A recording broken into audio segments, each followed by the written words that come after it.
बिस्मिल्लाहिर्रहमानिर्रहीम, अस्सलाम वालेकुम। देसी टीवी यूएसए के प्रोग्राम सफ़रे रहनुमाई के साथ मैं हूँ नादिया राजपूत।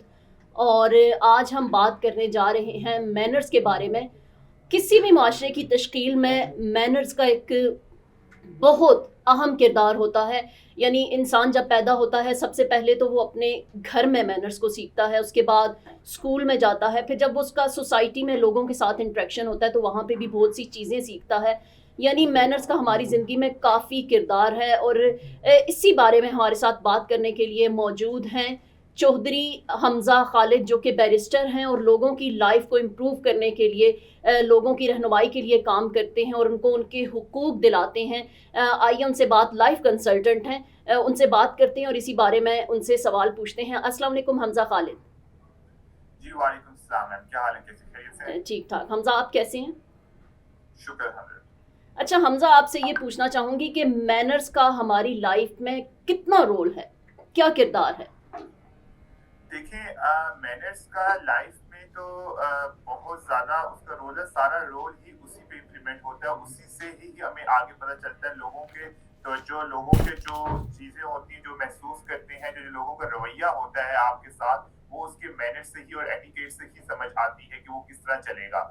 अब हर किसी के मैनर्स को, अब आपने हमने इसमें ये देखना है कि मैनर्स को किस तरह लेकर चलना है। जब मैनर्स को जो एजुकेशन में, जो बच्चों की लाइफ में या बड़ों के जिंदगी में, उसको किस तरह इम्प्लीमेंट करना है, उनको किस तरह की ट्रेनिंग की जरूरत है और किस तरह उनको लेकर चलना है कि उनके एक जो मैनर्स और आदाब है, एटिकेट्स हैं, वो इस तरह के हों कि हर बंदा अगला जिससे वो बात करे, जिसके जी। साथ वो उठे, जिसके साथ उनकी रिप्रेजेंटेशन हो, उसमें उनको पता चले कि यार कि ये बंदे बहुत क्वालिफाइड हैं, अच्छे हैं, डिस्कसेबल हैं और इस सब कुछ है।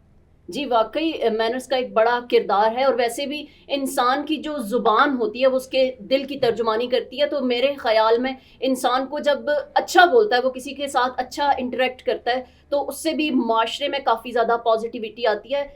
हमज़ा, मेरा आपसे ये सवाल है कि आपके ख़्याल में वो कौन से आदाब और अखलाक हैं, वो कौन से मैनर्स हैं जिनसे बच्चों का हमारी सोसाइटी में वाकिफ़ होना बहुत ज़्यादा ज़रूरी है? क्योंकि जैसे मैंने पहले कहा कि बच्चे पहले तो मैनर्स अपने घर से सीखते हैं, उसके बाद वो स्कूल में जाते हैं, उसके बाद सोसाइटी से, लोगों से उनका इंटरेक्शन होता है। जी देखिए, वो कौन से मैनर्स आप इस तरह इम्प्लीमेंट नहीं कर सकते कि कौन सा मैनर, कौन सी मैनर क्या चीज सिखाएगी और क्या चीज नहीं सिखाएगी। हम उसको इस तरह, अगर बच्चों की लाइफ की तरफ से हम उसको लेकर चलें, तो बच्चों को जब शुरू से आप एक सिखाते हैं कि आपने उठना कैसे है, आपने बैठना कैसे है, आपने बड़ों से बात कैसे करनी है, आपने अपने दोस्त कैसे बनाने हैं, और उसके बाद आपने टीचर्स के साथ, उस्ताद से कैसे बात करनी है, आपने क्या एहतराम का लेवल रखना है, उसमें जो एक रिस्पेक्ट की बाउंड्री आती है वो किस तरह लेके जानी है, आपने ऑपोजिट जेंडर से किस तरह बात करनी है, आपने अपने सिस्टर्स और सिबलिंग्स वगैरह से किस तरह बातचीत करनी है। ये सब वो तरीके हैं जिस तरह हम बच्चों को साथ साथ ट्रेन करते हैं। जी। लेकिन अब उसमें ये नहीं होता कि आपने एक चीज एक ही बात में उनको फौरन सिखा देना है।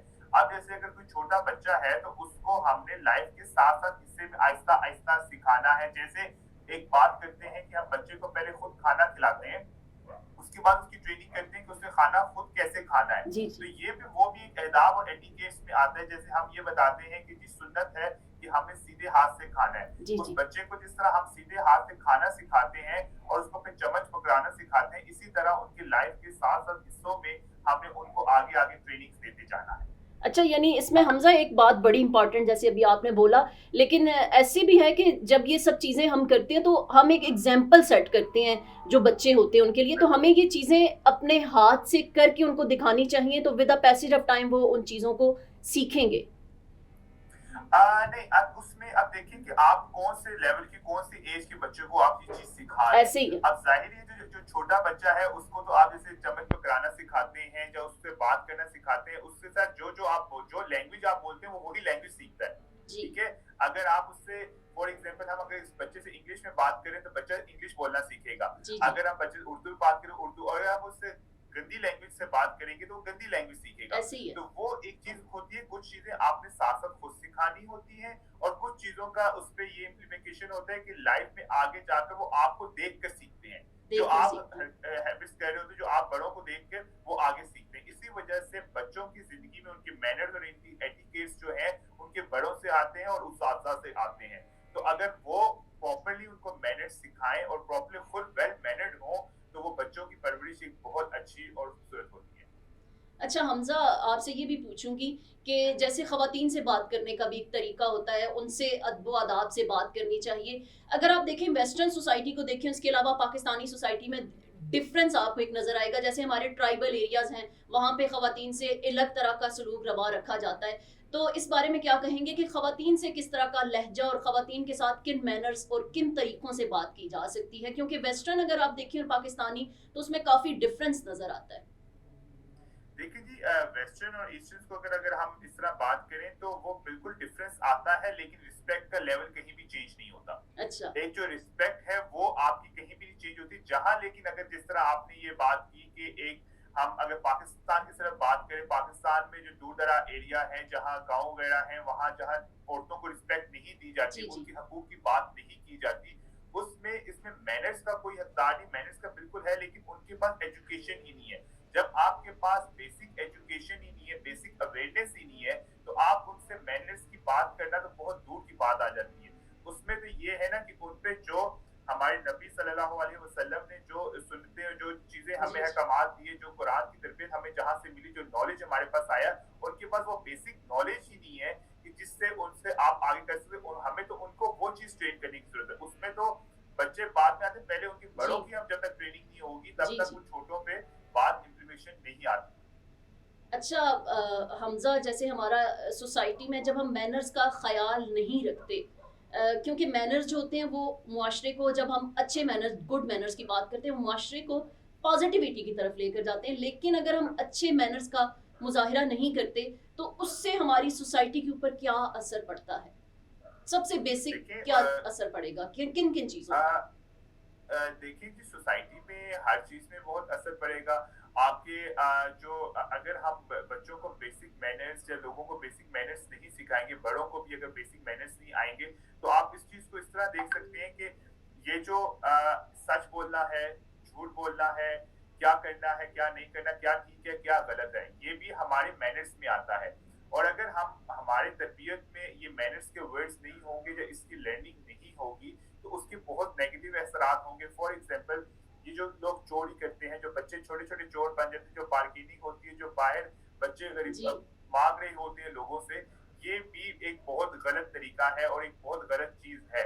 इस वजह से ये अगर अगर हम बच्चों को बचपन से उनकी ट्रेनिंग करते, अगर वही बच्चे स्कूल गए होते और उनको स्कूल में अच्छी तरबियत हासिल ऐसे हुई ही है। होती, तो वो ये हरकत ना करते, ना के ताकि वो और उस तरह की छोटी और जॉब्स कर लेते जाके किसी से मांगते। तो एक ये इसमें एक चीज है। बहुत ज़बरदस्त बात कही हमज़ा आपने।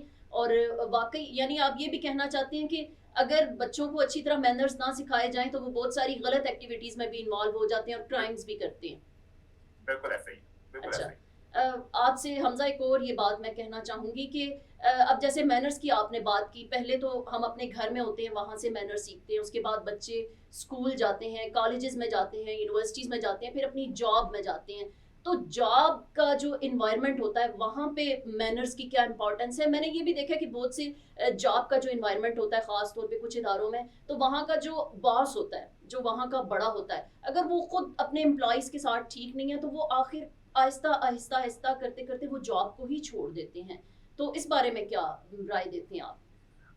देखिए, जहाँ अगर आपने जैसे सीनियर की बात की, जो आपके सीनियर रिप्रेजेंटेटिव होते हैं, जो बॉस होते हैं, अगर वो उनके वेल मैनर्ड नहीं है, वेल एजुकेटेड नहीं है, तो वो उनके जो एम्प्लॉयज होते हैं वो आहिस्ता आहिस्ता छोड़ देते हैं। तो आप एट द एंड ये देखिए ना कि नुकसान किसको हो रहा है? नुकसान तो उन्हीं को हो रहा है नुकसान जिन्होंने उन्हें। आपको हायर किया था, जो जी, उन्हीं जी। की टीम थी, वही नहीं।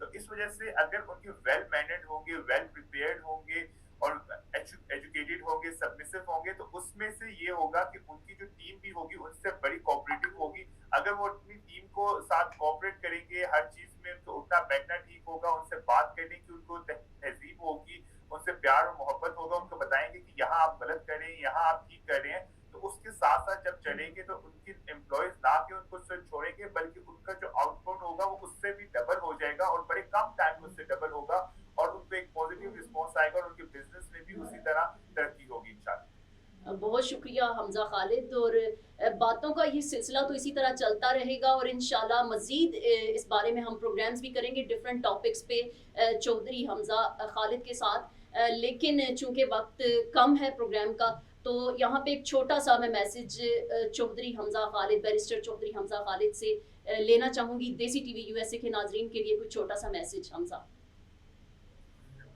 देखिए, इसमें मैं यही कहूँगा कि जैसे इस प्लेटफ़ॉर्म में जैसे आज मुझे बुलाया गया देसी टीवी यूएसए में, इसमें मैं ये कहूँगा कि जैसे ये एक प्लेटफ़ॉर्म शुरू हुआ है जहाँ आप लोगों के हकूक़ के बारे में बात करें, जहाँ उनको बेसिक मैनर्स सिखाने की हमारी बात हो रही है, जहाँ उनको एटिकेट सिखाने जा रहे हैं।